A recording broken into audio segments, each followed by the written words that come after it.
Hi guys, I'm going to try my best to film this quickly because they're doing some road work outside and it's very loud with the jackhammer. But in this video, what I'm going to talk about is love bombing. So what is love bombing? Love bombing is in the beginning of the relationship with the narcissist, they have you on a pedestal. It's the idealization phase. The love bombing is very compelling. It is what they use to hook you in. And keep in mind, I believe that sometimes with these narcissists, I think they think you're perfect too. I think that during this love bombing stage, like they really believe their own BS to a certain degree, right? So you're perfect, you're amazing, they've never met anyone like you. During this phase, there can be a lot of mirroring where if, you love silly movies, they love silly movies. If you love to eat cornbread, they love to eat cornbread. They tend to mirror you. So they'll kind of copy you a bit, right? And it can be a little bit disconcerting. You might be like, wow, does this person have an original idea? And not always.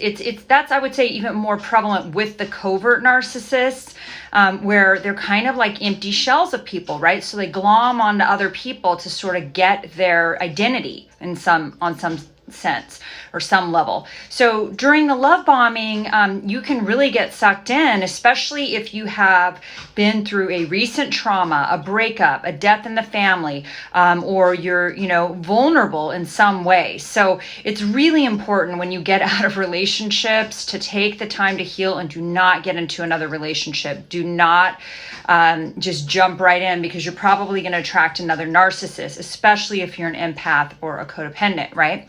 So this love bombing, what you can see if you talk to some of the survivors, somebody could have been in a relationship for 10, 15, 20 years with a narcissist.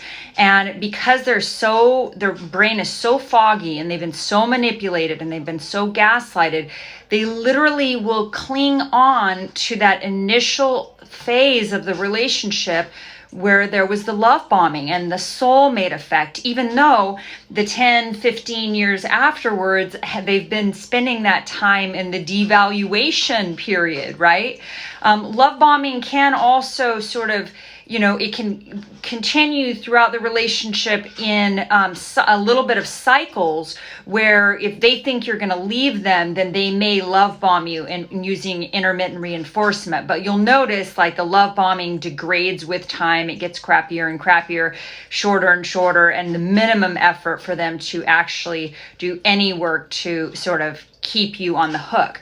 But the love bombing can be very compelling, especially if you have a part in you that says, a weakness. If you have a part in you that's like, I'm not attractive, and the narcissist will make you feel very attractive with their love bombing. Or if you have a part in you that's like, I'm not very good with money. Maybe the narcissist has a lot of money, or they're very good with money, and they may love bomb you with money and the false idea of future security with them, right?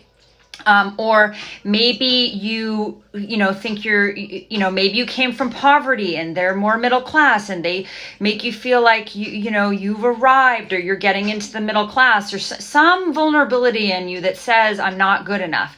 And they're able to suss that out very, very well and fill that part in you that is missing, right? Or not missing, but that weakness. It's probably not even true, because whatever that part in you that's like, I'm not good enough, I'm not worthy, I'm unlovable, nobody will be friends with me, or if you have whatever that part in you that is that vulnerability, they are masters at zoning in on that, filling that up with love bombing during that phase.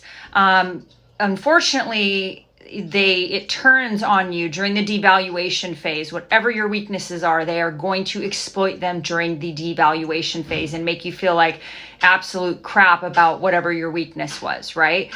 So somebody mentioned in one of these videos, which I really love, like, look at whatever that piece is in you that feels that isn't good enough. And that is the piece for you to do your self-work on, for you to work on. If you feel like, well, this person's willing to be my friend and it's really hard for me to make friends, work on that part in you that needs to be better about reaching out and being a good friend and putting yourself out there and making friends. Or if you feel that, you're not good with money, and so this person's amazing with money and there's that dependency on them being amazing with money, then that's your chance to start taking some courses and get better at money management. Like whatever or if you think you're not beautiful, just like, I feel like this is a gift, because whatever weakness is in you or vulnerability in you, that's the part that you get to focus on, sort of nurturing and self-care and loving, and really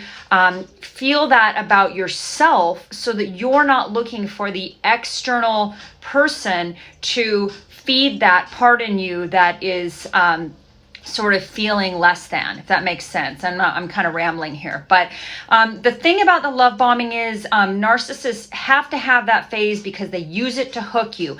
They use it to get you sucked into the vortex of narc world, basically the narc insanity planet, right? And so you'll always remember that, the love bombing.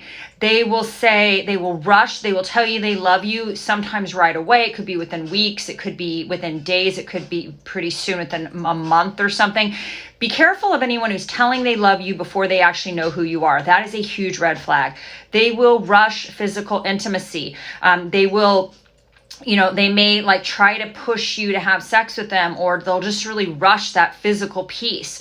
Most of my clients I've talked to, whoever the narcissist they were with, really rushed that piece, because they know that neurotypicals, normal people, empaths, codependents, normal people have a bond with sex, right? And some of it's biochemical. It's oxytocin. It's all these wonderful bonding hormones that are happening, and they know that they can hook you in with the sex and create a dependency, because they're trying to create a dependency. They're trying to have you dependent on them, because they need you. They have a deep dependency on you for narcissistic supply. Unfortunately, they also need multiple other sources of narcissistic supply, so it's never going to come from just one person. These people are pathological cheaters, pathological liars. So, you'll also notice that whatever you say during that early phases of the relationship, they may copy it. So if you were single for a year before you met them, then they will tell you, oh, well, I was single for a year before I met you too. And then you might find out that that's actually not true. That's what happened to me. I found out that was a complete lie. But and that was a revelation for me of, oh, the relationship started with a lie from that person, right? So, you might find out that there are, if you say that you've, haven't slept with anyone for a long time because you're trying to heal or whatever, they may say something similar. They're going to mirror you.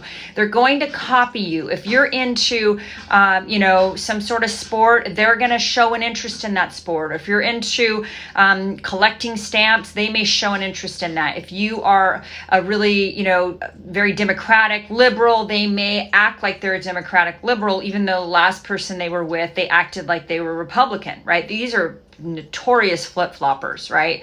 They're just hollow shells of people, so they just sort of mirror whoever they're around, if that makes any sense. So love bombing, it's part of their arsenal. It's the idealization, devaluation, discard. Really be careful. If somebody is rushing things or rushing intimacy or just over the top with their dinners or their, trips right away, let's go on a trip, and you've only known them for 3 weeks, or any of that sort of over the top, soulmate, true romance, this is the love of my life. Or if they say something to you they've never felt this way, they've never been this happy, that and they've only known you for a couple of weeks, that is some stuff to really be whoa. Because normal, healthy relationships go slow. You get to know the person. You build trust. That's another thing with narcissists, is typically they want you to trust them right away before you even know who they are, right? They want you to trust them just on their word, but then if you notice, their words don't match their actions. So anyone who's pushing you and expecting you to trust them, and you've only known them for 2 weeks, I don't know. That's a red flag. So, the love bombing can be very compelling, especially if you have self-esteem issues, or if you're came from an abusive family, or if you have some of the codependency, the fawn response where you don't feel good enough. We can get really sucked into that love bombing. So now, if somebody is over the top, they want to spend every waking moment with you, they're texting, they're calling, they're just doing that, then I would say be very careful of that, especially if they do that and then one day they just go dark and you're like, what is happening right now? So that is just something to really be aware of. And love bombing is absolutely a part of all of these relationships. It is how they hook their victims. Again, like I said, you can be in a 10-year relationship and still stuck in that fantasy delusion that was the love bombing, because unfortunately these people do not tend to bond. So you have a non-reciprocal bond. You're bonding, they're not, right? So you have this non-reciprocal bonding. And I know it can be very confusing, because when you're in love with somebody for real and they're in love with you for real, you can also have that intensity where you want to spend time with them all the time, and you absolutely feel these genuine feelings for them. That is also can be part of a normal relationship. But what you'll notice with the narcissist is, as soon as they recognize that you are not perfect, right? That you're not perfect, that you are a human being, which we all are, that is where they start to devalue. They feel that you have massively let them down by being a human. And that is a ridiculous idea, ridiculous concept. So, in a normal relationship, we realize that there's a honeymoon phase. And when that wears off, then the real love begins, where you're like, yeah, I love you even though you're obnoxious. Yeah, I love you even though you leave the toilet seat up. I love you even though you have dirty socks laying on the floor, right? Even though you're not perfect, I love you. And that's part of the real love, where you start loving that and you want true intimacy with another person, which is, where we accept each other's flaws and we actively try to work on them, of course. But we accept that people are human, right? And we accept their humanity. Narcissists cannot accept their own humanity. They are insanely perfectionistic, and they cannot accept humanity in other people. They must be special. They're brilliant. They're the special ones. They tend to think that they're better than all the other 7 billion people on the planet, right? That's just how they think, which is obviously not the truth, but that's how they think. And they live in a world of delusion. So the love bombing can be incredibly compelling. So just be very wary or careful when you're dating somebody. Keep it slow. Do not have sex right away. Let the trust be built over time. Do their actions match their words? Really watch somebody's behavior. And I don't want you to go around in paranoia, but if you just take it slow and let things unfold, and just, sort of let things go slow, rather than getting sucked into this, over the top soulmate effect. I think that you will be much happier that you did that, because I think when you have really clear boundaries and you keep your boundaries very clear, then eventually narcissists will just not bother with you, because you are too much work, right? If you're constantly setting boundaries and you have self-respect, you're going to be way too much work for them, because really they're inherently lazy, right? When it comes to nurturing relationships, they may be very hardworking at their jobs because that's giving them a lot of validation and supply. But in terms of the actual work it requires to make a relationship beautiful, which is reciprocity, kindness, patience, love, accepting each other's flaws, doing your own work, doing your own therapy, nurturing a relationship, they just cannot be bothered.